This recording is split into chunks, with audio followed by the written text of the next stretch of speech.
올해와 내년에 AI에 있어서 변환점이 될 거는 이게 얼마나 경제적 가치를 창출하고 실용화되느냐가 이제 2024년에 굉장히 중요해질 거라고 생각을 해요.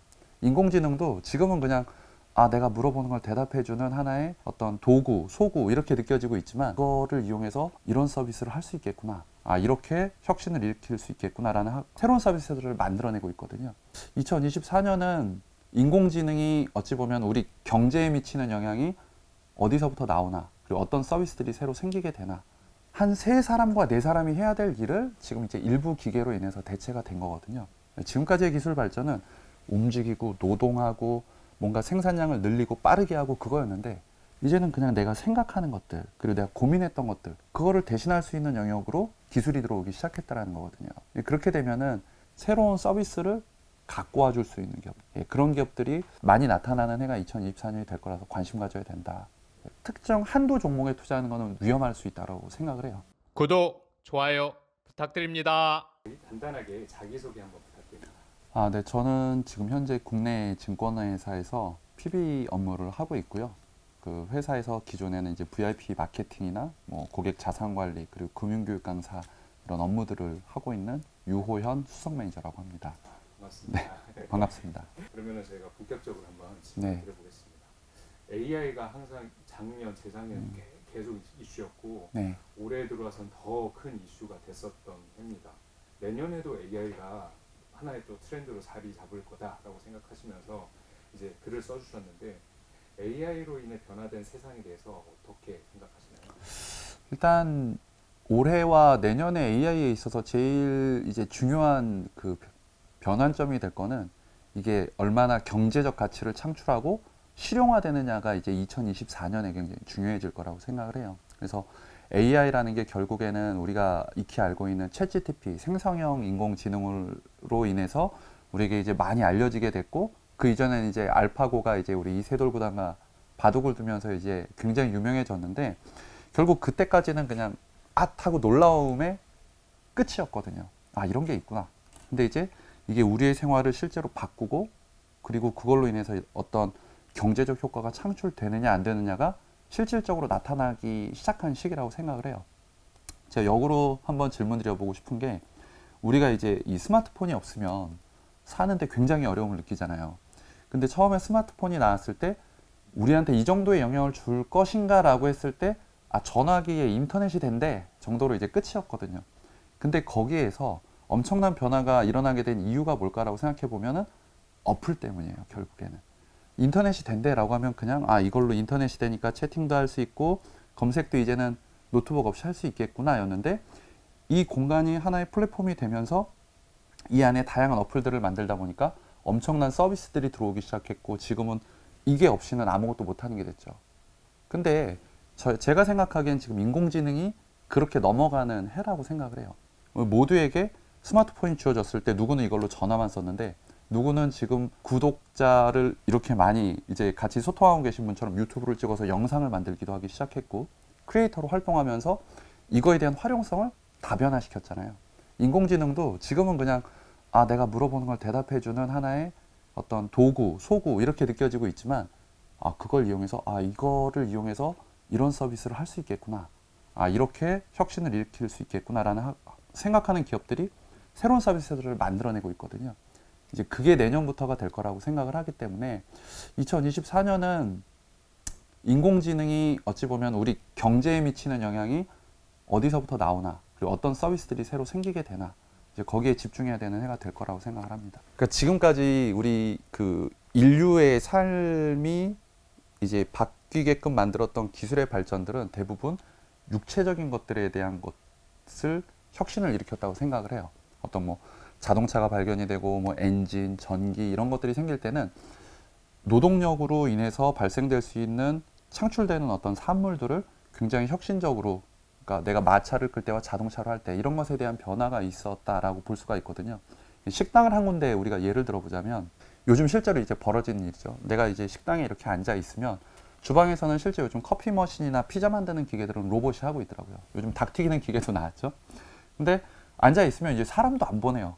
빈정상하게 이렇게 로봇이 쭉 와서 거기다 키오스크에다 주문하라고 하죠. 그럼 키오스크에다 주문하면 또 매정하게 선불까지 하라고 해요. 그럼 이제 카드 꼽고 그럼 이제 영수증 드르륵 여기로 날라오고 그러면 주방에서는 커피는 로봇팔이 뭐 이렇게 하고 피자가 만들고 이거는 뭐냐면 한 세 사람과 네 사람이 해야 될 일을 지금 이제 일부 기계로 인해서 대체가 된 거거든요. 그러니까 여기까지는 이게 혁신이다라고 얘기하고 싶었던 게 아니라 지금까지 우리가 걸어왔던 혁신의 모습에 그냥 하나의 또 진일보라고 생각을 해요.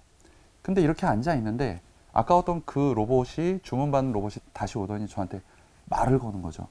지난주에 와서 돈가스랑 치즈 돈가스를 먹었던데 이번 주에 매운 돈가스가 신메뉴 나왔는데 또 치즈 돈가스 주문했던데 한번 먹어볼래요? 그렇게 하고 추천을 하는 겁니다.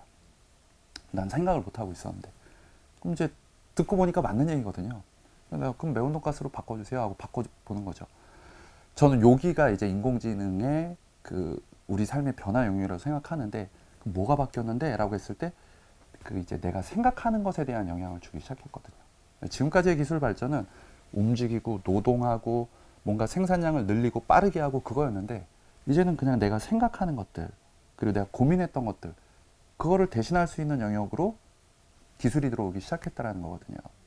그렇게 되면은 우리가 상상하지 못했던 것들에 대한 서비스 그리고 경제적 가치의 창출이 많이 생길 거기 때문에 그런 방금 말씀하셨던 것처럼 인공지능을 생산한다고 해야 될까요?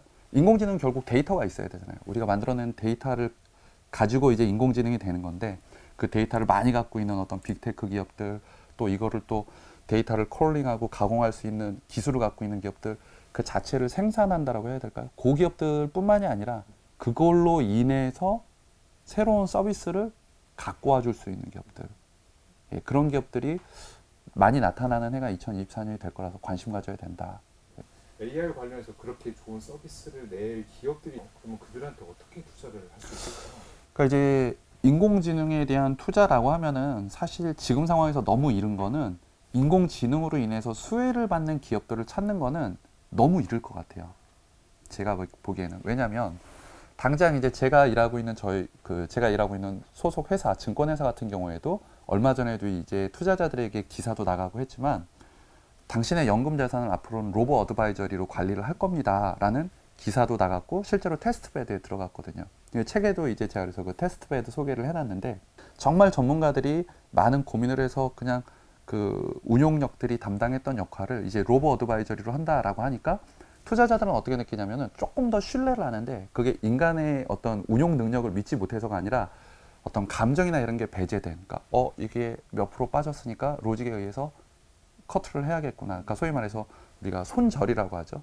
그리고 차익 실현이라고 하고 이런 것들을 인간이라면 망설일 수 있는 것들을 이제 칼같이 하겠구나. 어떤 그런 기대감을 갖게 되는데 그럼 그거에 대한 효과가 어떤 연금 자산의 실질적인 성과로 얼마나 잘 나오게 될 건지 그리고 운용력들의 그런 고민의 영역을 얼마나 이제 해소시켜질 건지는 앞으로의 성과 나올 것들에 대한 그 과실들로 인해서 평가받게 될 거거든요. 근데 그런 것들이 굉장히 이제 여러 산업에서 퍼져나갈 거기 때문에 이걸로 인해서 수혜받는 기업을 찾는다? 이거는 아직은 좀 이를 거예요. 이거랑 유사한 게 뭐냐면 저는 메타버스라고 생각을 하거든요.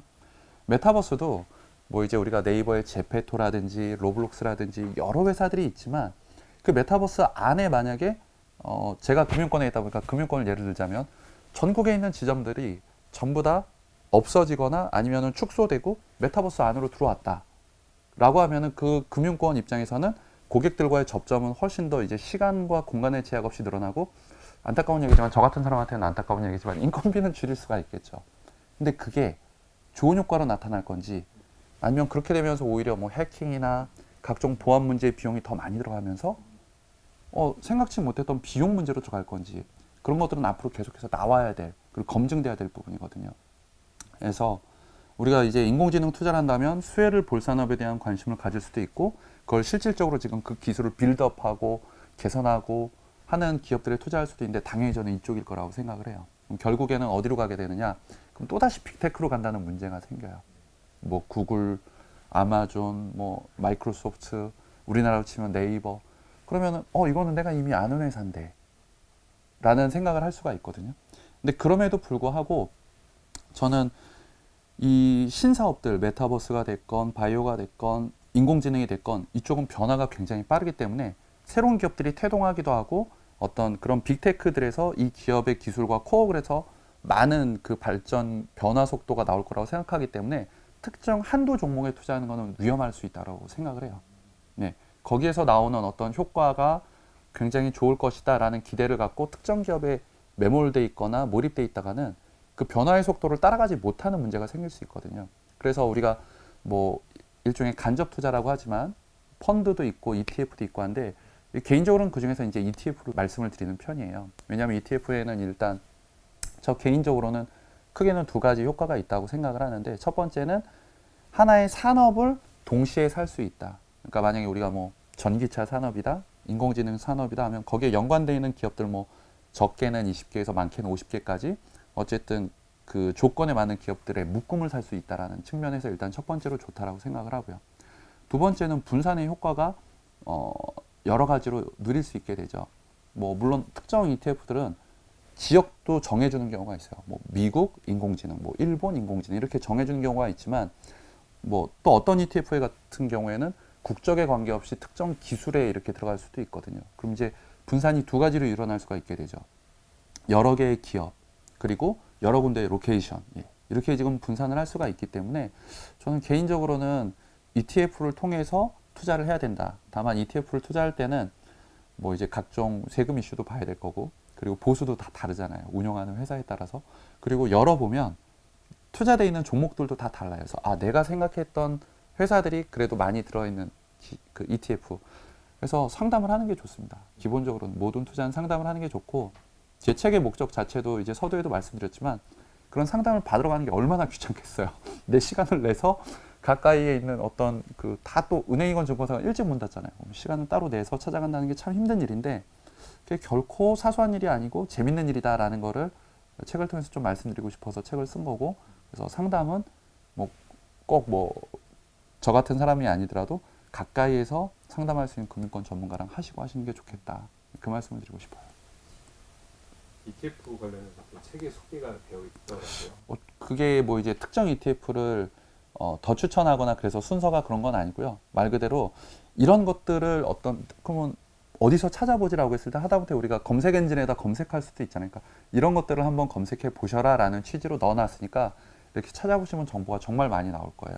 그래서 하나의 책은 결과물을 드리기 위한 게 아니라 시발점에서의 그 이제 첫걸음 떼는 어떤 계단이라고 봐주시면 좋을 것 같습니다. 책에 나왔는데 책 소개 한번 부탁드립니다. 네. 그 책은 이제 2024년이죠, 이제. 2024년 주식시장 트렌드라는 이제 책을 냈는데요.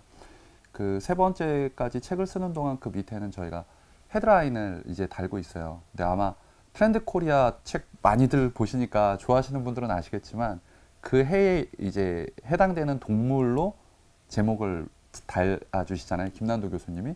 근데 제가 책을 쓸 때도 저희 공동 저자랑 같이 그냥 이제 재미도 있고 조금 더 쉽게 접할 수 있도록 그 밑에 이제 부제를 달고 있거든요. 그래서 이제 첫 번째 책은 호랑이에 나왔었는데 이제 싱글 타이거라는 제목으로 해서 그 이제 이니셜마다 투자 트렌드를 달았었고요. 그리고 이제 내년 같은 경우에는 용의 해기 때문에 드래곤 헤드, 그러니까 좀 뭐 승천하는 느낌으로 해서 이제 용의 머리가 되자라는 취지의 책을 이제 작성을 해봤습니다. 그래서 각각의 알파벳에 맞게끔 투자 트렌드에 대한 얘기를 담고 있고요. 어떤 답을 내는 책이라기보다는 답을 얻기 위한 과정, 그러니까 관심을 얻기 위한 과정을 조금 이제 다 같이 생각해보자, 그런 취지의 책이라고 봐주시면 좋을 것 같습니다.